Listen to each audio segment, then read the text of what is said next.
Years after a war vet lost contact with his kids, he learned his Korean wife had had them adopted. September 10, 1967 was likely one of the happiest days of Alan Thomas's life.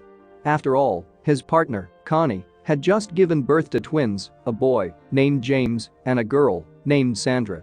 What's more, a year later, and Thomas had married Connie and adopted the son she'd had in a previous relationship. But the good times were, sadly, not to last.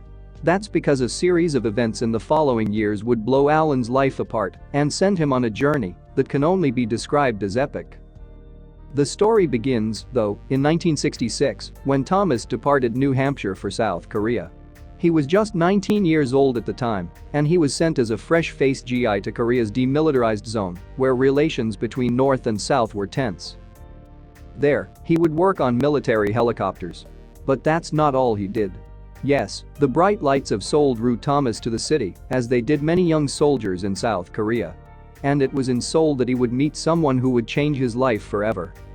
In fact, Thomas encountered a woman by the name of Pae Seong-Kuum at the non-commissioned officers club. Sparks immediately flew, too, despite Kuum being 5 years his senior, and they struck up a relationship. As mentioned, Kuum, whom Thomas affectionately called Connie, had a son from a previous relationship, but it wasn't long before she was pregnant again, this time by Thomas. Happily, while the summer of love was sweeping across America, Thomas and Connie were staging their own love-in Korea. And it was only sweetened by the arrival of James and Sandra in September 1967. So when Thomas's tour came to an end in 1969, the stage seemed set for the newlyweds and their children to begin their life together in the US.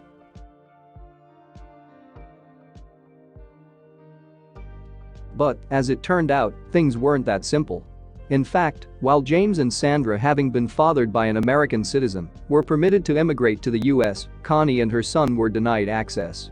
Hence, Connie refused to allow Thomas to take any of the kids with him to America without her. So, alone in America, Thomas would write to Connie for news of the kids. However, it seems that the massive distance between them began to affect their relationship. Indeed, so desperate was Thomas for closer contact with his family that he actually volunteered to fight in Vietnam, and in 1971, he managed to visit South Korea on a month's leave of absence. Things weren't the same, however. In fact, that 1971 visit was the last time Thomas would ever see the family together. That's because after he left South Korea, his relationship with Connie continued to deteriorate. Indeed, Thomas's last correspondence with Connie was a letter sent in 1974, in which Connie asked Thomas to return and take James and Sandra to America with him. But for Thomas this was an impossibility, as he had recently filed for bankruptcy. And things got worse from there, because the letters he sent to Korea started to be returned without any indication as to where Connie had moved. Consequently, with no obvious means to maintain the relationship with his twins, Thomas set up a new life with a woman from his hometown. Her name was Polly Paquin, and, like Connie, she already had children from a previous relationship. So it was that Thomas divorced Connie in her absence and married Paquin, as well as adopting her children, Scott and Charlene. Thomas eventually had a son by Paquin, too, though the twins were never far from the veteran's mind. Then Thomas caught a break in the early 1980s. It seems that he had been working to discover the whereabouts of Sandra and James, and finally discovered that Connie had given them up for adoption. Indeed, with the help of the US State Department, among others, Thomas learned that they were now being cared for in America. However, owing to privacy laws, he wouldn't be given any more information.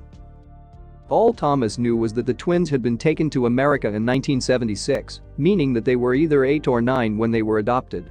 No doubt this came as a huge blow to Thomas, whose attempts to find his children were increasingly hitting dead ends. "I'm mad.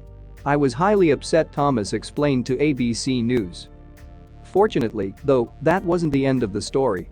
In fact, it was the advent of social media that made Thomas discover a fresh opportunity to broadcast his search to the world. So in April 2015, he created a Facebook status pleading for help in his search for Sandra and James. The post was accompanied by images of the twins, along with their birth certificates and adoption documentation. "I have been searching for decades, unsuccessfully, but have decided that perhaps Facebook could help me to find them," wrote Thomas. And, though his tone was reserved, the longing and emotion shone through in his message. Moreover, the post was about to provide the breakthrough he so desperately desired. Thomas's story was picked up by someone at ABC, who subsequently put investigative genealogist Pam Slayton on the case. With the help of ABC News' Seoul bureau chief Jui Cho, Slayton set about unpicking the mystery of the Thomas twins.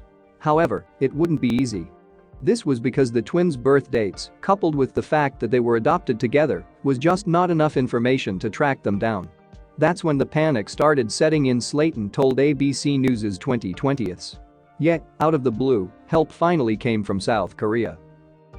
Indeed, Thomas was contacted on Facebook by one Kyun-soo Lee, a Seoul-based police detective with a specialism in finding missing children.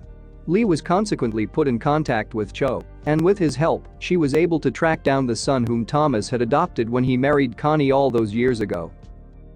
His name was Jae-im, and despite initial reservations, he agreed to release James and Sandra's adoption records from the Korean adoption agency where they were stored. Additionally, Jae-im and his wife were able to shed a little light on Connie's behavior after her marriage to Thomas had begun to break down. Apparently, Connie believed that Thomas had met another woman while he was in Vietnam. And her decision to put the twins up for adoption might actually have been well-intentioned, since, according to Jae-im's wife, it meant huge success at the time to be going to America, equivalent to paradise. Meanwhile, Slayton finally had access to the twins' adoption records and was able to track the pair down in the US. Slayton eventually discovered that both twins had been adopted by an academic in Pennsylvania.